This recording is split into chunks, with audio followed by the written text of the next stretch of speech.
Jump off that exhausting hamster wheel and into balanced living with Dr. Marissa. Promise you joy in the mystery.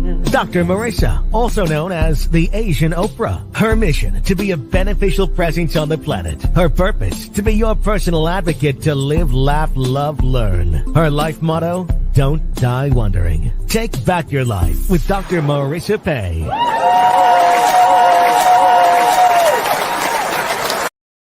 And welcome. You're tuned in to Take My Advice. I'm not using it. Get balanced with Dr. Marissa, the morning show here on KCAA AM 1050, FM 102.3, FM 106.5, and streaming everywhere. This NBC News, CNBC News, and NBC Sports Radio station. Also on Spotify, Stitcher, iHeartRadio, Amazon, Audible, iTunes, TuneIn, Tiki Live, Podchaser, Giovanni, and Rumble. And actually more than that, because I want a maximum splatter zone for hope and happiness. That's what this show is about. So there's no gossip, no scandal, and no K words, no Kanye talk at all. Instead, I want you to focus on your own reality show and how you can be happy 88% of the time. So I have topics and guests to that end, and today is absolutely no exception. I am so delighted. He's coming back for the third time. It's not many guests that I asked back that many times, but his story is just compelling. And I thought that during this time when there's so much hate around, this would be a wonderful guest to have. His name is T.M. Garret. He's a German-American human rights and interfaith activist. As a former Neo-Nazi and KKK leader, left hate groups and extremist ideology behind in 2002. He's now a motivational speaker against hatred and anti-Semitism. In 2016, he founded C.H.A.N.G.E, a nonprofit organization and engaging in community outreach programs, food drives, seminars, anti-racism campaigns, and anti-violence campaigns. In 2018, he founded the annual Memphis Peace Conference. T.M. Garret also works closely with the Simon Wiesenthal Center here in LA and has lectured at schools like Harvard, Dartmouth, Vanderbilt, Boston Law School, Hotchkiss and Pomona. Please welcome to my studio, T.M. Garret.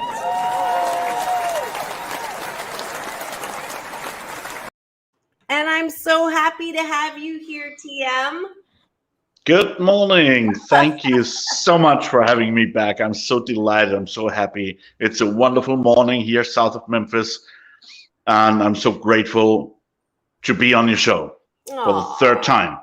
And it's, it's funny. I love my guests because after, getting to know them on the air, I know I can call on you anytime. I haven't seen you since the last time, but I know you're doing great things out there. I see your posts every once in a while. I'm sure that's vice versa. And we just know that, we're all in that same mission, right? To try to bring more peace on the planet. And we have our work cut out for us. But before we go into that, I don't know if you knew I got promoted during the COVID. It's a hashtag COVID silver lining from every once a week to every forking weekday morning. So hey. 5 days a week, I get to start your day at 8 a.m. So what I've been doing is asking you to share breakfast with me. And so my listeners get to have breakfast with me. You get to have breakfast with me. And the menu is a gratitude sandwich. So I'm going to ask you to take a bite of my gratitude sandwich with me with 8 specific gratitudes. So you can't say friends or family. It has to be very specific. And we'll do it in I'll take a bite, you take a bite. And we'll do 8 altogether of 8 specific things that we are grateful for so that we can start our day in the most positive way. You ready? Ready when you are. All right. I am grateful for technology that allows me to have guests from Tennessee who do not need to fly in to my studio. What are you grateful for? Some of it is very specific, but some is not. But I'm very grateful for every morning that I'm allowed to wake up. Beautiful.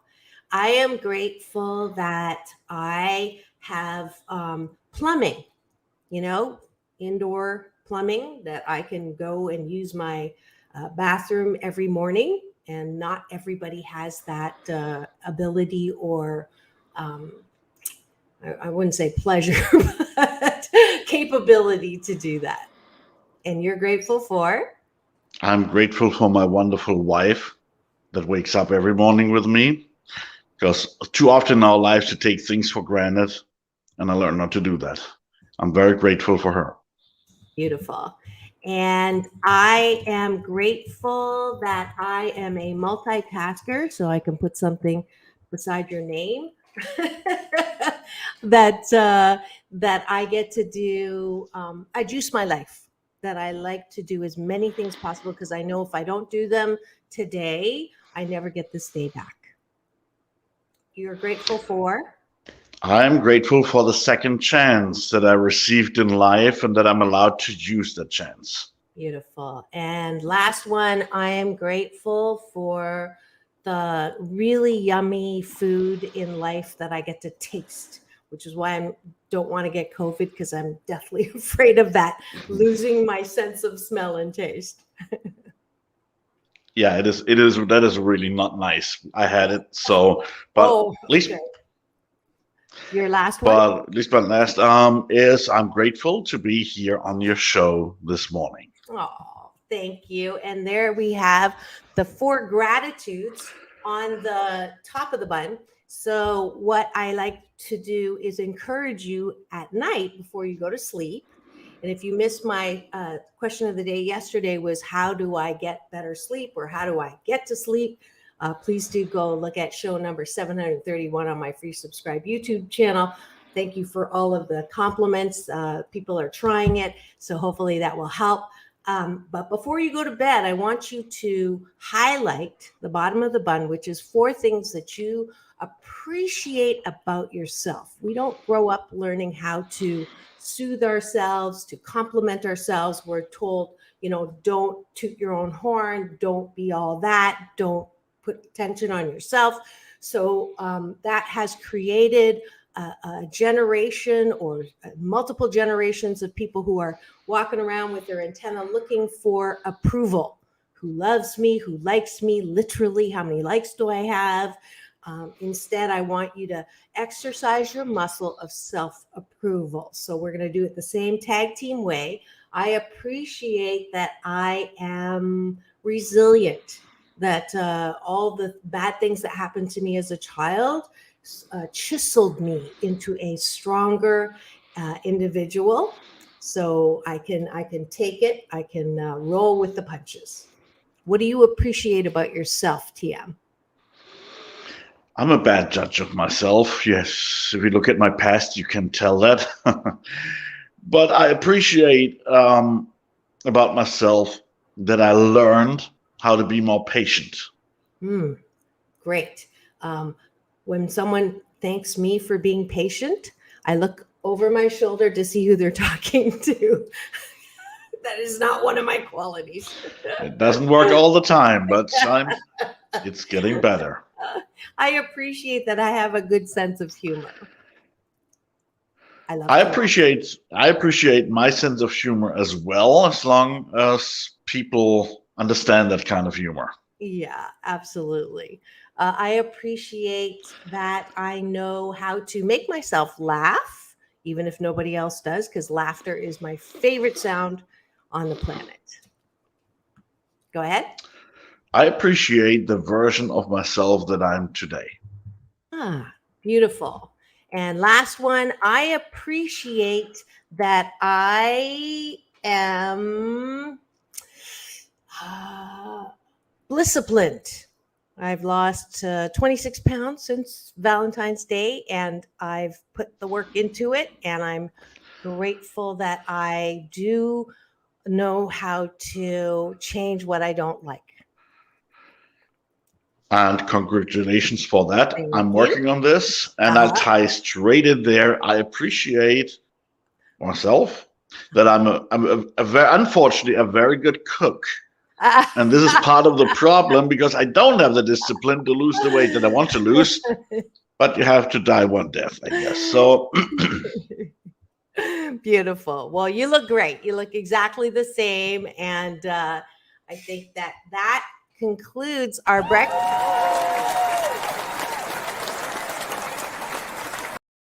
I hope you enjoyed your breakfast. Thank you for playing along. I didn't warn him about this. And of course, when I asked if he would do it this morning in the chat, he's like, of course I will.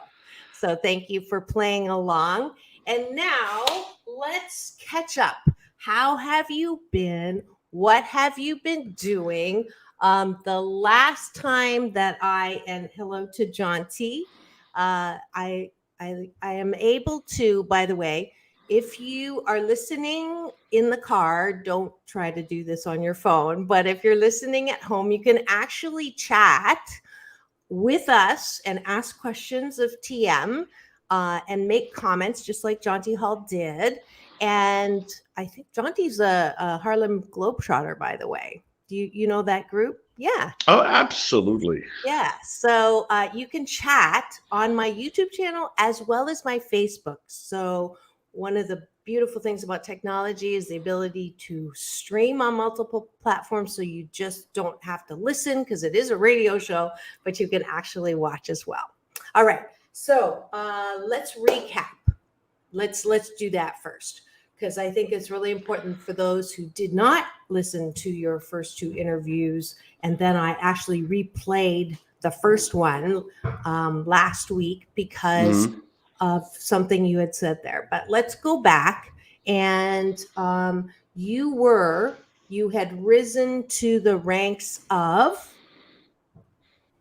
I was the leader of the KKK in Europe and had even a leading role at one of the KKK groups here in the US more than 20 years ago.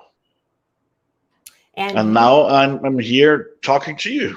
Yes. So how's this? How does this go? Did that happen? Obviously, I did not invite you as a KKK leader because that's not about hope and happiness. It's all about hate. And the groups that you hated were? Everybody that was not like myself. Okay. And that is white supremacy at its finest, if I should say it that way, right? So if you can say it that way, yeah, yes. Yeah, at its worst, according to humankind, emphasis on kind.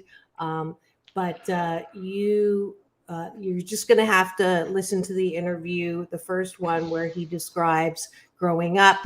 You felt, and let me see if I can get the highlights and you expound on them if I remember it correctly. Absolutely. You grew up really bullied in a bad home, which kind of speaks to that adage that bullies have been bullied, and that a bullied becomes a bully. So in your case, that was absolutely true. Oh, absolutely. It was this thing of, oh, now it's my turn. Now I'm in charge. Now I'm doing that to y'all. Now it's time to pay back. Mm-hmm. This is a little bit what bullies do. This is how they feel. Now it's their turn. Mm-hmm. And I think that's an important distinction and understanding, because we tend to judge, right? If you see someone who's doing bad things, the knee-jerk, emphasis on jerk reaction is throw them in jail, punish them. They need to be rehabilitated and just like try to step out all of the badness. And what we've learned, especially if you've watched 13th, the documentary about why there's so many Black males in jail, why it's so disproportionate, the whole, if you do the crime, you do the time, has broken down. Because if we don't understand that 90+% of the people who are incarcerated have been through some horrific stuff, and or they are the bullies who have been bullied, we're never going to get ahead of this. So the emphasis on the emphasis on mental health, the emphasis on emotional health, and trying to rehabilitate that way is so important.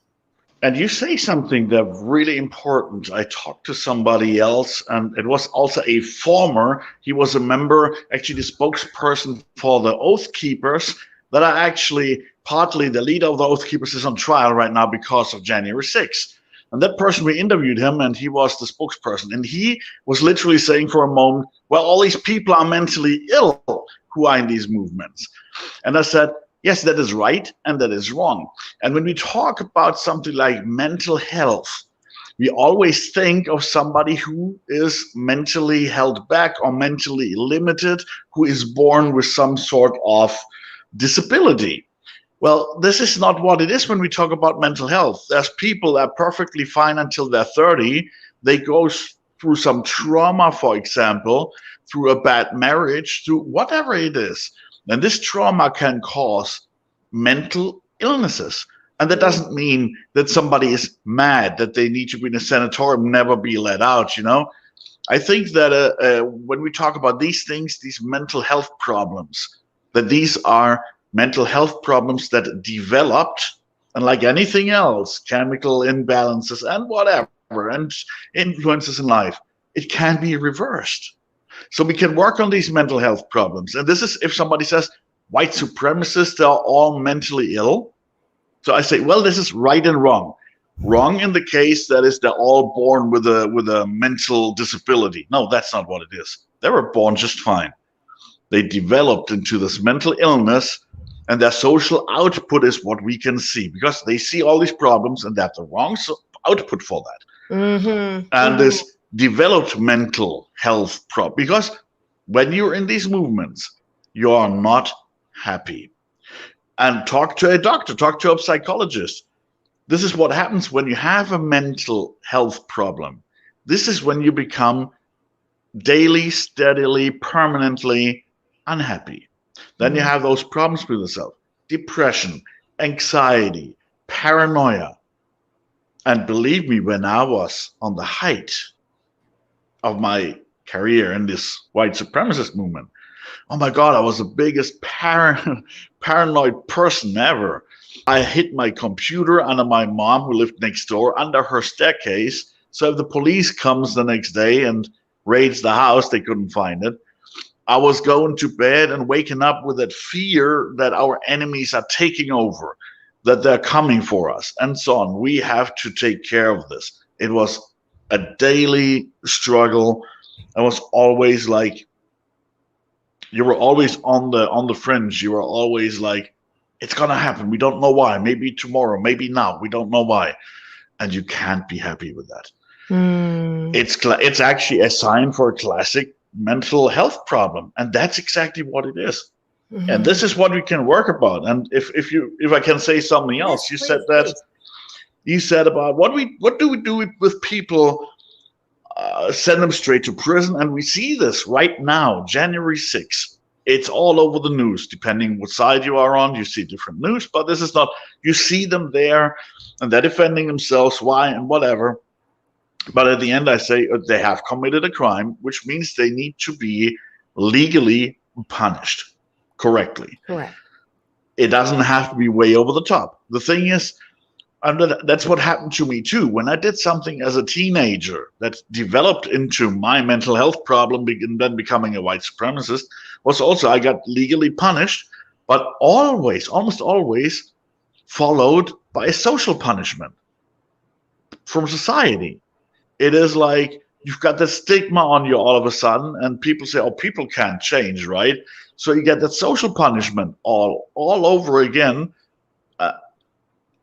All you have left is growing into what they're pushing you into at the end, and you feel treated unfairly. And I think it is unfair, because I'm saying, okay, I did something wrong, I get legally punished, and now the whole society is coming and saying he needs to be socially punished and shunned as whatever. And it's always, some of these people have slowly been radicalized over the course of like 4 years, 5 years, 6 years.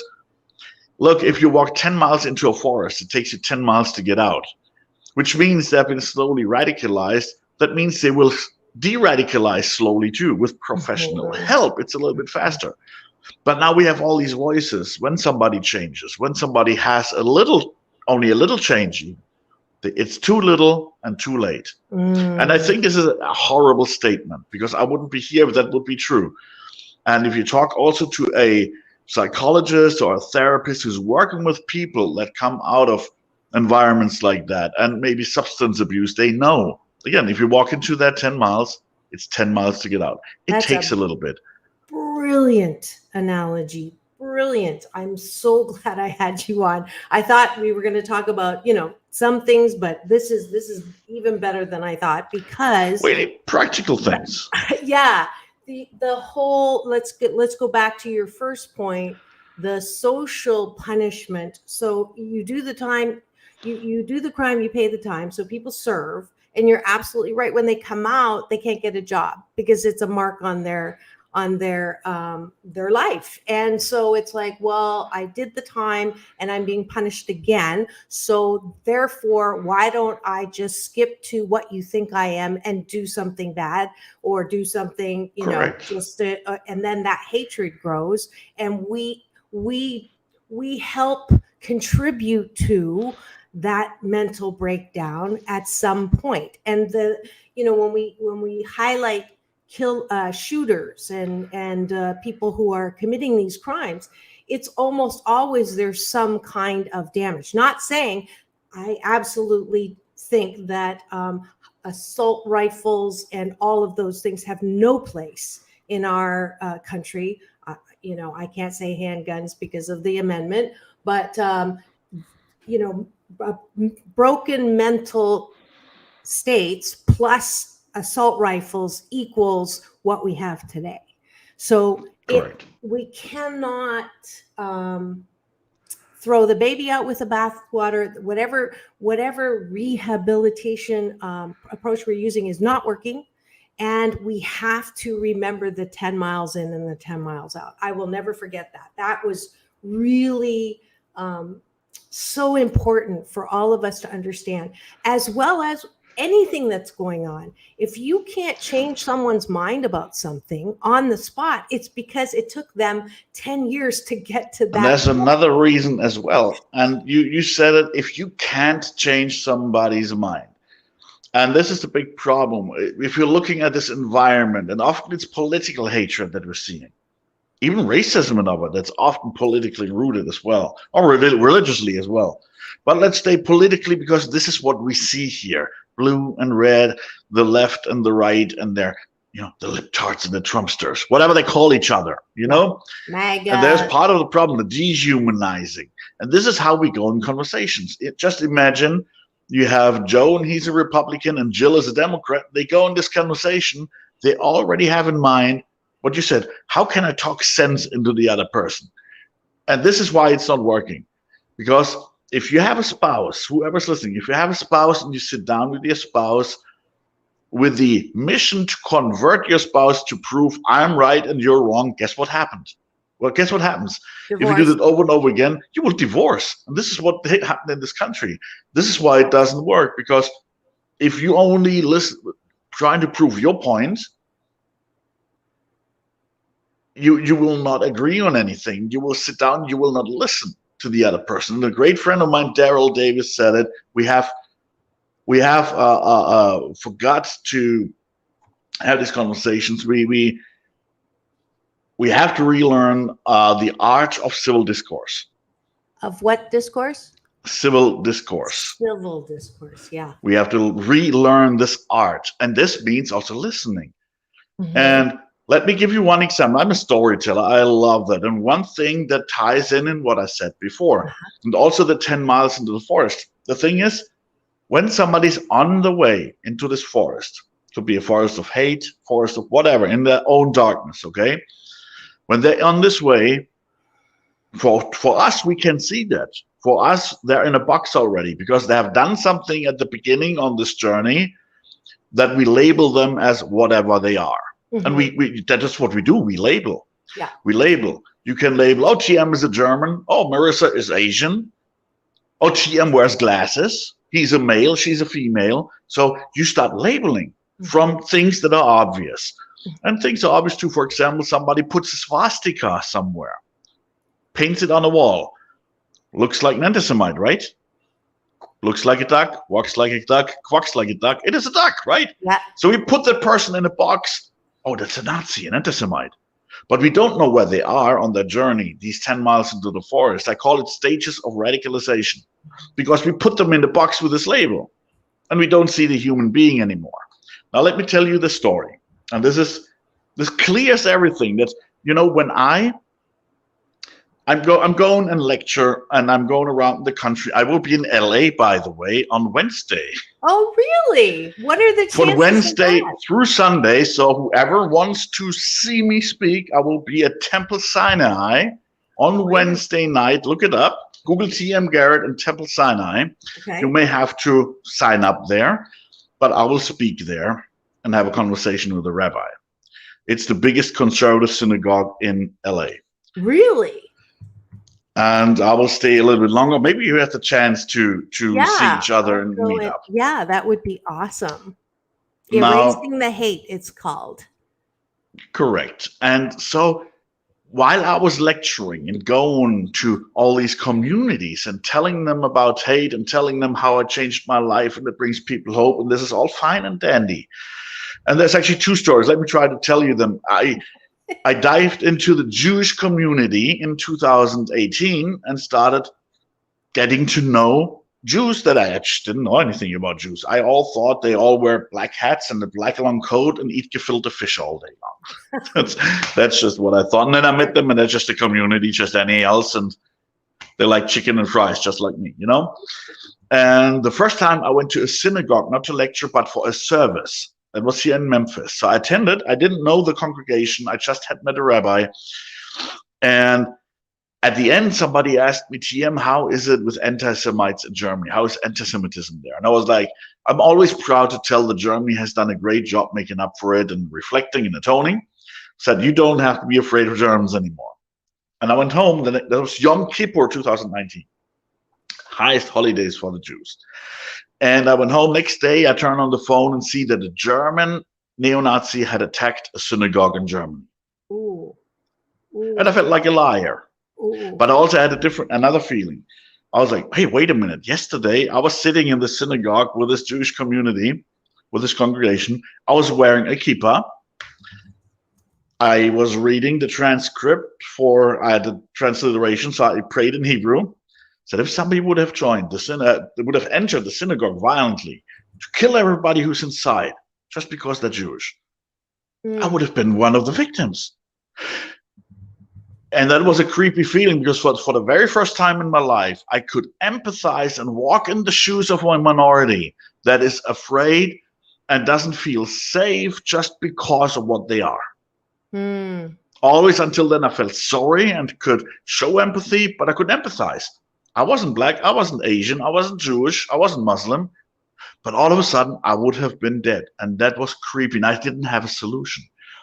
Every time I was like, I felt just as numb and not just as helpless as everybody else who's in the minority community when something happened. I was like, wow, what can we do? I felt afraid all of a sudden too. And I didn't tell you that last time, but now I'm converting to Judaism, by the way. Really? Yes. So it makes me even more vulnerable, So wait. Let's go back. Let me tell you. Give me two. Yeah. Okay. Because that other story ties in. And I went just before COVID. I went to Chicago, and a rabbi. I was speaking to a business group, and I was a rabbi in this group, and he asked if he can share a story before I speak. I said, sure. And he told me about an incident that happened a week prior to that. A young female student at the University of Michigan, Detroit, had hung up a mezuzah, which is this little scroll Jews hang on the doorpost. And there was just that week a lot of reports in the news about anti-Semitic attacks. And her mezuzah was stolen, was taken down, it was gone. She was afraid she got attacked. And she didn't know, was it personally? Was it because I'm Jewish? How targeted was this? How deep was the hate, right? Yeah. Wasn't hate at all. I lost your sound. I'm about my back. Okay. Yeah. How intentional was that? Was it unintentional or was it intentional? She didn't know. So fortunately, They had cameras on campus, and they found the perpetrator, which was another student who also lived on campus. So they found him, police questioned him, and they asked the young woman, what do you want to do? Press charges? Because that's a Nazi, right? He did something anti-Semitic. Must be punished. Everybody had put the young man in the box already, right? And nobody knows on this way in this dark forest of hate. Where is he? At the beginning, in the middle, mile 5, mile 10? Or is he maybe a member of the Nazi party? What is he? We don't know because we don't see the human being. He's in a box. Easy. Looks like a duck, right? So let's label it. He's an anti-Semite. And the young woman says, no, I want to sit down with him. I want to know why. I want to know what he thinks. And they were all perplexed and was like, what? And she sat down, and they learned that he had no idea. It was very personal. He knew because it's Jewish, he knew when he takes it down, he would hurt her personally. But he had no idea about the extent of the Holocaust and everything. So he apologized to her. He gave her the money for a new mezuzah and agreed to take a tour through the Holocaust Museum. Now, so she didn't press charges. She didn't socially punish after that either. What she did is she opened the box. She pulled the young human being out of the box and put him back on track. And what can we learn from this in this very vulnerable moment when that young person was vulnerable? She maybe has saved this young woman, this young man, from becoming the next synagogue shooter. Yeah, the power. And this is what we can do when we feel helpless. Yeah. Look at human people. Don't label them. We label with Trumpster and libtard and baby killer and racist and all these things. And it's horrible. And it's labeling, getting worse. Yeah. And one more thing, and then I give it back to you because it just happened this year too. That's okay. I lectured at a Jewish school in Memphis at a yeshiva. And I had like 3rd and 4th graders, 5 through 9, and high school. Okay. So the middle schoolers, they were the most complicated because they're all acting up a little bit. But I had 2 kids there, and I asked them, who likes cauliflower here in the audience? And you know, cauliflower is like fish soup, you know, like 3 people. Yeah. And I picked one, and his name was AJ. So AJ, what, you like cauliflower? Yeah. So what would you think if everybody would call you cauliflower head from now on? Would you like that? No, I wouldn't. And his seating neighbor, who was apparently his friend, started calling him immediately cauliflower head, and started pushing him in front of me, in front of the rabbi, in front of the principal. I gave him the opportunity to dehumanize, and within a second, he did it. He became physical. So I asked AJ, I asked the friend who pushed him, said, was it fun pushing around the cauliflower head? Yeah. Said, but do you want to hurt your friend AJ? No. This is what happens when we take the humanity away within a second with a 10-year-old. Within a second, I gave them the opportunity. He was ready to commit actually violence. He became physically, pushed him around. He could have hit the window, anything, you know. So this is how quick this goes. This is why it's so important that we don't dehumanize, not even with innocent things like cauliflower head or I don't know, that's a making or of something, you know. Yeah, it's the making of a bully. Like, how do you just give people the opportunity to put people down? Yeah, or for other people to join in, and all the whole class could call you cauliflower head. What if then the teacher or the principal says, oh, now we're going to exclude all cauliflower heads from school? You know, once everybody's in, then it's easy to push the cauliflower. If the cauliflower head doesn't leave, well, then we push him, then we use force. Because it's not AJ anymore. It's just the cauliflower head. Yeah. Did you watch Brown Eye, Blue Eyes? It's called A Class Divided. The teacher in Iowa, Jane Elliott, who taught kids how to discriminate by. Well, that's actually how we met, if you remember. You remember the town hall we were together? Yes. And Jane Elliott was supposed to be there that night, and she wasn't. She came back another time. I didn't know Jane Elliott. I didn't know that. I've had her on my show. She's been on my show. She was like before. I was supposed to be with her before, and they scheduled too many people, and unfortunately, I was not on the panel with her. I met her later at another panel. Well, I'm going to ask her to come back with you on the show. Oh, absolutely, absolutely. Yeah. Okay. That's funny because I've been thinking about having her back on because we need her.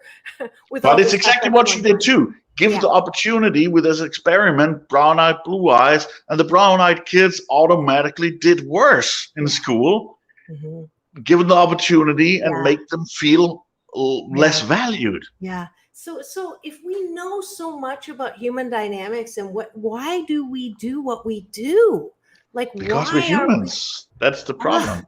It's so, I mean, I was at this protest. I cover the news now. I do some beat reporting as a freelancer. And, you know, I was at this protester and there's, you know, the very real fear about reverting all the progress that we've been having with women's rights and all of that. And so there were pro-choice and then trucks, you know, going by saying baby killer. But what was most disturbing to me was this group there were pro-choice, but then there were people who were anti-government and there were people who were pro-government and there were people who were, so it was a diverse group protesting together and they turned on each other. The speaker was saying how we have to take to the streets and, you know, we have to march, we have to disrupt. And then, you know, I don't vote. And then the people who are pro-voters of, you know, that's how we do the change started chanting, shame on you, shame on you. That is actually rare that you have. And I call those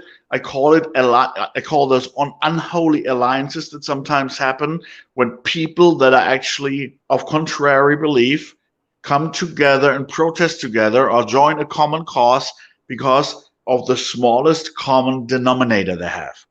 And January 6th is a good example for that again, and we can tie in with abortion because it's now both topics actually. Yeah. And January 6th, you had in the crowd a person wearing a T-shirt glorifying the Holocaust, and in the same crowd you had an Orthodox Jew from New York, and both were storming the Capitol. Wow. And you're like, how is this possible? Because it's an unholy alliance where people have the smallest common denominator, which was in that case ultra nationalism and the belief of the stolen election. That was their common belief, the common denominator, the smallest. And that's why they united, and everything else they didn't agree on. They said, okay, not today. We take care of that of another day. This is the Nazis, for example, had Muslims in the Waffen-SS. Many people don't know that. Yeah. They had black people in their ranks too. It's like, you help us today, we deal with you tomorrow. You had neo-Nazis going to Tehran in like Iran, joining Arabs who are actually the neo-Nazis' enemies, but join them because they're both anti-Semites. At this conference, for example, you have these alliances. And what you just said with this crowd, that had also a smallest common denominator, and as soon as something comes up that is not something else, they can turn onto each other really quick. And that's the funny part too, with this whole abortion thing. What I think it's hard. Everybody who calls them baby killers, somebody who's pro-choice. No, Democrats are not waking up every morning with the lust of killing babies. This is not how it works. But this is really how some people think, that they want to kill babies. Let's say, for example, in the woods. They're in the woods, right? They're at mile marker 9. Yeah, and for example, I do not like abortions personally. I would not want to have my daughter to have an abortion or my stepdaughter.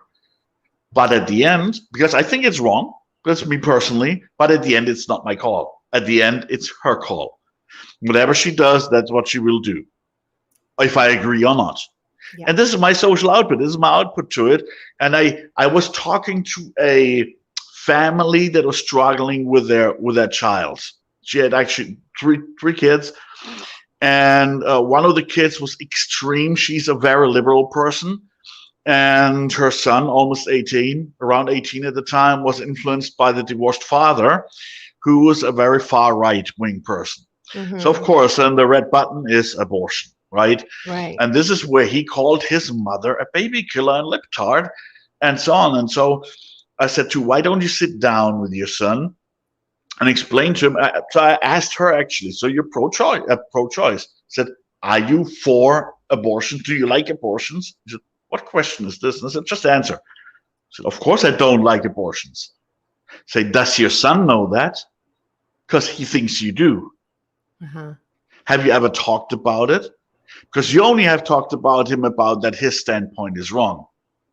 Has he ever listened to you that you actually don't like the abortions? The same. You hate, actually, everybody hates abortions because nobody wants an abortion. Not really. Nobody wants their loved ones to have an abortion, even though sometimes it happens, and it happens. So I said, sit down with your son and ask him, what if we could build a society together, you and me, where abortions are not a necessity? Because then we don't have to fight about, are they legal or not legal? Mm-hmm. If they're not a necessity, you don't have to think about if it's allowed or not allowed. Mm-hmm.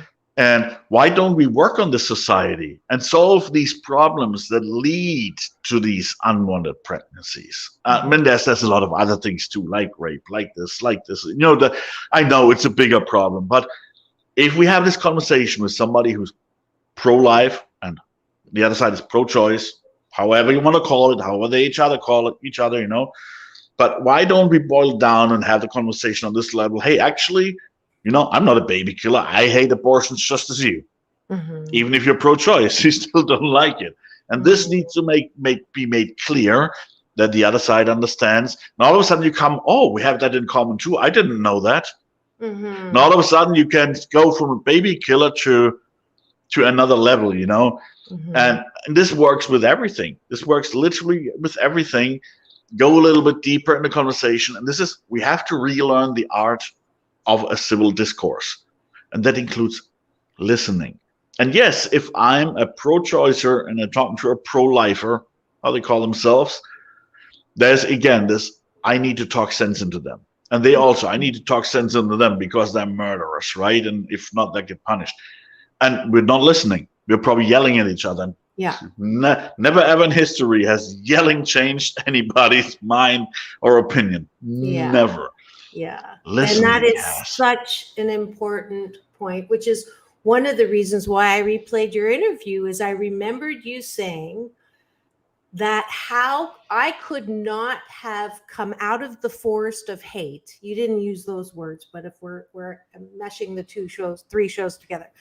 If I was interested in walking out of my forest, I could not go to anyone who hated KKK, who hated what I was.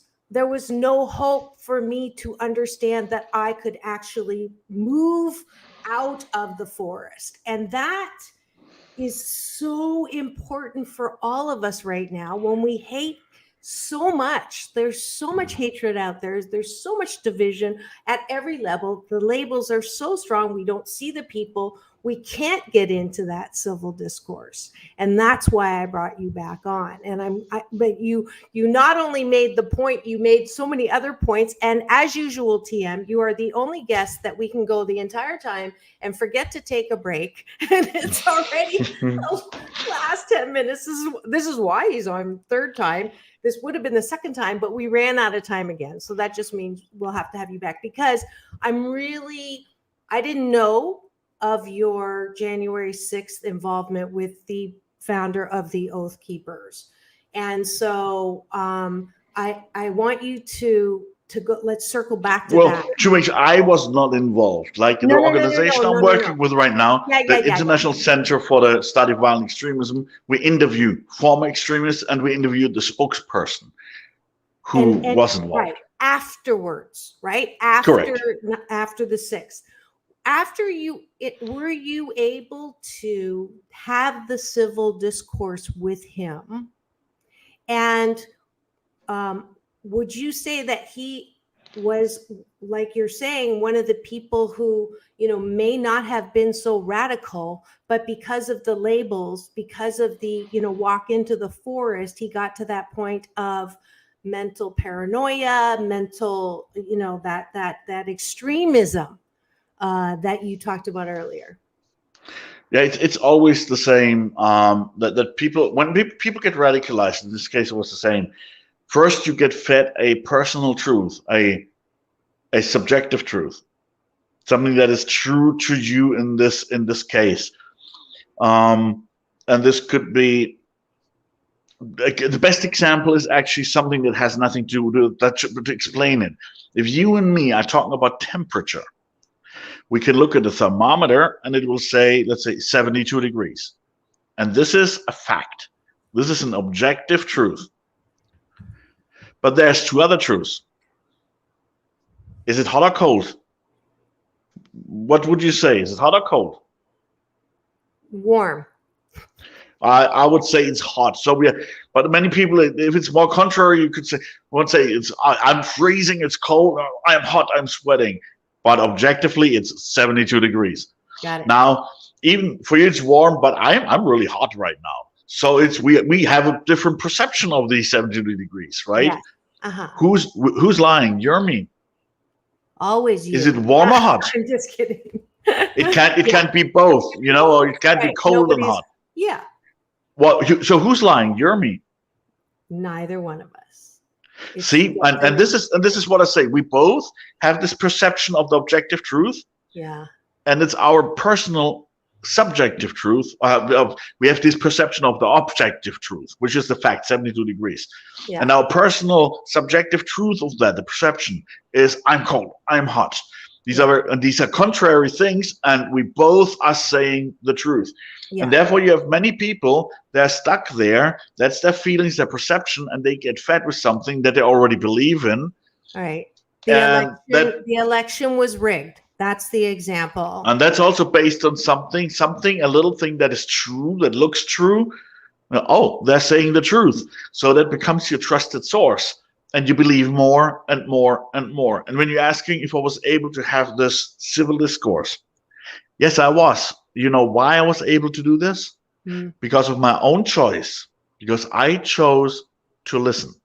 I chose to listen to the person that in his case, it was easier because he was already out of this movement.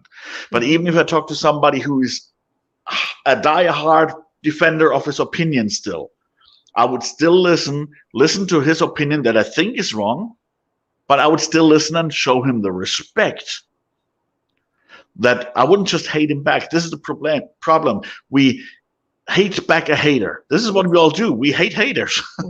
We hate racists. We hate Nazis. So and then we don't listen. Though. It's so hard. It's not to hate them, but there's a difference between loving somebody as a human being and liking somebody. And I can talk to somebody and tell them, I don't like what you believe in, but I love you as a human being.